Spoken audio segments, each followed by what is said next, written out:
Sir Nagababu గారు కూటమిలో చిచ్చు పెట్టినట్టుగానే కనిపిస్తూ ఉంది సార్. ఆయన అంటే మొన్న చేసిన వ్యాఖ్యలపైన ఇప్పుడు తెలుగుదేశం వాళ్ళ నుంచి రియాక్షన్స్ సోషల్ మీడియాలో చూస్తే చాలా విమర్శలు అయితే వినిపిస్తున్నాయి. ఇదేమన్నా కూటమి కి దెబ్బ తినే అవకాశం ఏమన్నా కనిపిస్తుందా? మీరు ఏ విధంగా చూస్తారు సార్? కూటమి ఏమన్నా ఇబ్బందులు పడే అవకాశం ఏమన్నా ఉందా? మీరేం చెప్తారు సార్? మామూలుగా అంటే చరిత్రలోకెళ్తే బ్రిటిష్ వాళ్ళు కాంగ్రెస్ పార్టీని క్రియేట్ చేయడం వెనక బ్రిటిష్ వాళ్ళే ఉన్నారు. హ్మ్. ఎందుకు కాంగ్రెస్ పార్టీని క్రియేట్ చేశారంటే, బ్రిటిష్ వాళ్ళకి వ్యతిరేకంగా దేశవ్యాప్తంగా ఉద్యమాలు పెరిగే అవకాశం ఉన్నప్పుడు వాళ్ళేం చేశారంటే, ప్రజల ఆగ్రహాన్ని ఒక సేఫ్టీ వాల్వ్, ఇప్పుడు మన కుక్కర్ ఉంటది. కుక్కర్‌కి ఒక సేఫ్టీ ఇది పెడతాం. ఏదన్నా ఎక్కువ వస్తే దాంట్లోకెళ్ళిపోతుందది. హ్మ్. అలాగా అంటే ఒక పద్ధతిలో వెళ్ళడానికి వాళ్ళు కాంగ్రెస్‌ని క్రియేట్ చేశారు. అలాగా ఆ కాంగ్రెస్‌కి ఆ కల్చర్ వచ్చేసి కాంగ్రెస్‌లోనే ప్రతిపక్షాలుంటాయి. మనం చూస్తే ప్రతి కాంగ్రెస్ పార్టీలో అంటే ఏ రాష్ట్రంలో అయినా వాళ్ళల్లో వాళ్ళే ప్రతిపక్షంగా ఉంటారు. వాళ్ళల్లో వాళ్ళే గొడవలు పడతా ఉంటారు. వాళ్ళ పార్టీ వాళ్ళే వాళ్ళు విమర్శించుకుంటా ఉంటారు. ఇదేందంటే సేఫ్టీ వాల్వ్ అన్నమాట. అలాగా ఇప్పుడు కూటమిలో కూడా ఇదే నడుస్తున్నట్టు నాకనిపిస్తుంది. ఎందుకంటే నిజంగా పవన్ కళ్యాణ్‌కి, లోకేష్‌కో, పవన్ కళ్యాణ్‌కి, చంద్రబాబుకో నిజంగా గొడవలున్నాయనేదైతే అబద్ధం. నిజంగా గొడవలేమి లేవు. కానీ ఎప్పటికప్పుడు గొడవ పడుతున్నట్టుగా డ్రామా నడుస్తా ఉంటది. ఇప్పుడు గూడా నిన్న గూడా లోకేష్ ఎక్కడికో మంగళగిరిలో వెళ్లి నాకు మా అన్న పవన్ కళ్యాణ్ గ్లాస్‌లో టీ ఇవ్వండి. ఇని melodrama, Tamil melodrama అంతా చేశాడు. హ్మ్. సో, పవన్ కళ్యాణ్ గూడా అలాగే మెలో డ్రామా చేస్తుంటాడు చంద్రబాబు విషయంలో. సో, మొన్న గూడా ఎన్టీఆర్ ట్రస్ట్‌కెళ్ళి పవన్ కళ్యాణ్ 50,00,000 ఇవ్వలేదా?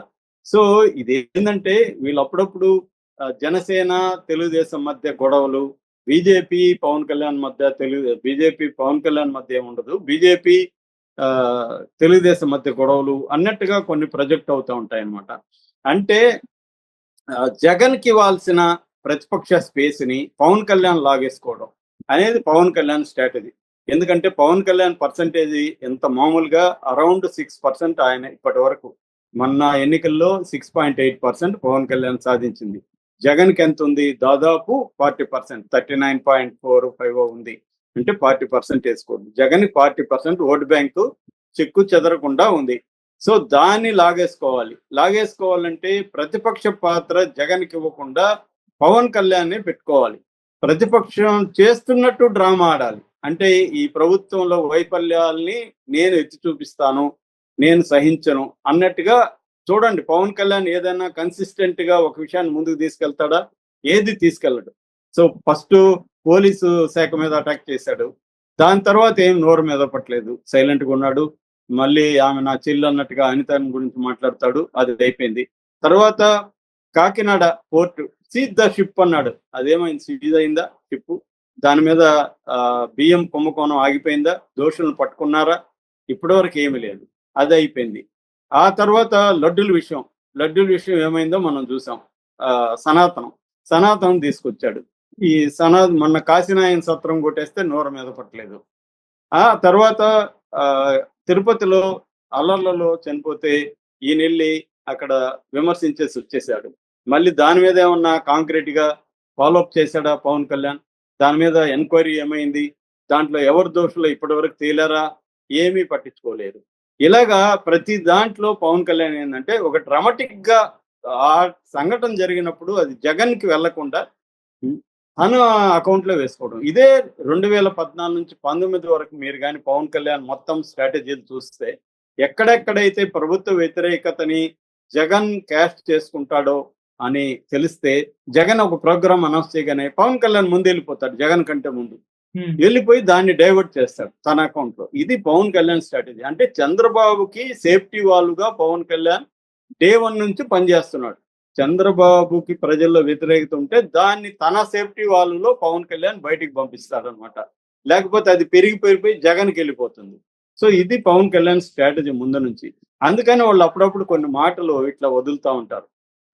అట్లాగే ఇప్పుడు నాగబాబు కూడా మొన్న మేము గెలవడానికి పవన్ కళ్యాణ్, మా కేడరు, ఓటర్లు, ప్రజలు కారణం తప్ప వేరే వాళ్ళు కారణం కాదు. ఎవరైనా నేను పవన్ గెలుపుకి దోహదపడ్డాను అనుకుంటే అది వాళ్ళ కర్మ అని వర్మను ఉద్దేశించి చెప్పాడు.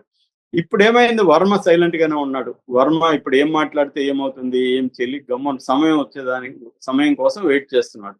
కానీ ఈ లోపల తెలుగుదేశం వాళ్ళు తీవ్రంగా వ్యతిరేకిస్తున్నారు పవన్ కళ్యాణ్. పవన్ కళ్యాణ్ అసలు నీ వల్ల మేము గెలవడం ఏంటి, అదేదో ఆయన గోరంట్ల బుచ్చయ్య చౌదరిది ఒక కాటాలో కొన్ని వడ్లు కేజీలు రావాలంటే కొన్ని వడ్లు అవసరం అవుతాయి ఆ కాటా తూకానికి.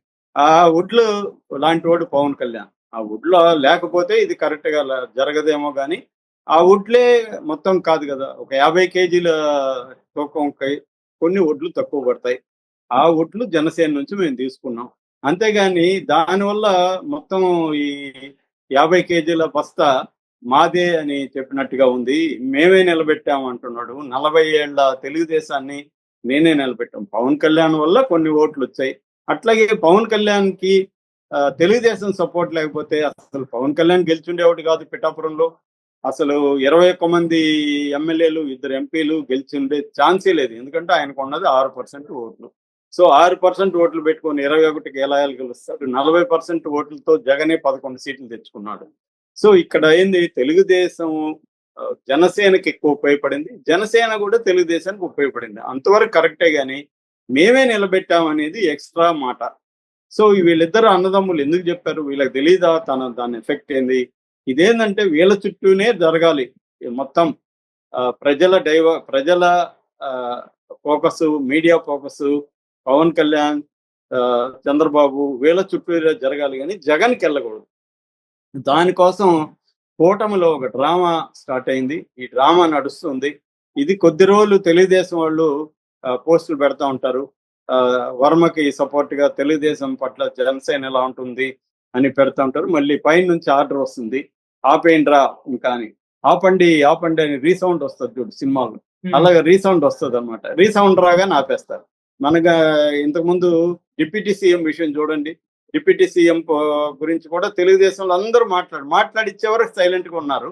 మాట్లాడిచ్చినాక ఆపండి అనేసి ఒక రీసౌండ్ వచ్చింది, అది ఆగిపోయింది.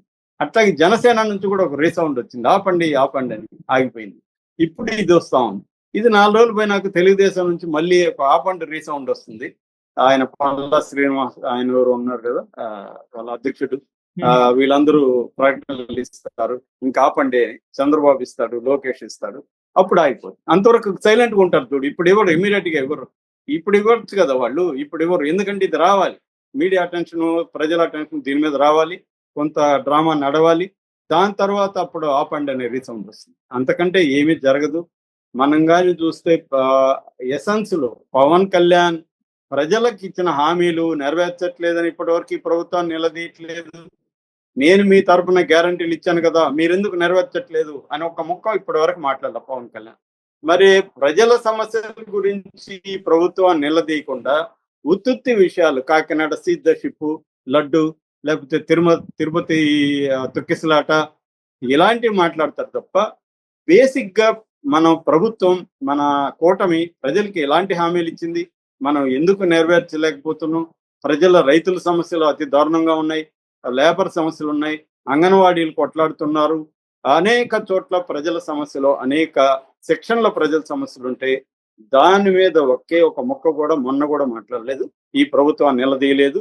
ఓన్లీ అతను డ్రామాటిక్ ఎలిమెంట్స్ మీద ఫోకస్ చేయడం, ఆ డ్రామాటిక్ ఎలిమెంట్స్ లో ప్రజల్ని డైవర్ట్ చేయడం, జగన్ కి ఈ మైలేజ్ వెళ్లకుండా చూసుకోవడం, ఈ డ్రామా ఇప్పుడు ఈ కూటమిలో నడుస్తుంది తప్ప నిజంగా ఈయన నాగబాబు ఏదో ఒక గందరగోళం క్రియేట్ చేసేసాడు కూటమిలో, కూటమి కుప్పగోలిపోతుంది, ఇవన్నీ అబద్ధాలు. అది ఒకవేళ వైసీపీ నమ్మితే ఇంకా అంత వాళ్ళకంటే మూర్ఖులు ఎవరో ఉండరు. వైసీపీ వాళ్ళు ఏంటంటే అదే దింపుడు కల్లం ఆశ అంటారు, అలాగా అంటే శవాన్ని మోసుకుపోతూ దింపుతారు అప్పుడప్పుడు, ఏమన్నా బతికేస్తుందేమో అని. ఎప్పుడో బతుకుంటది 1,00,000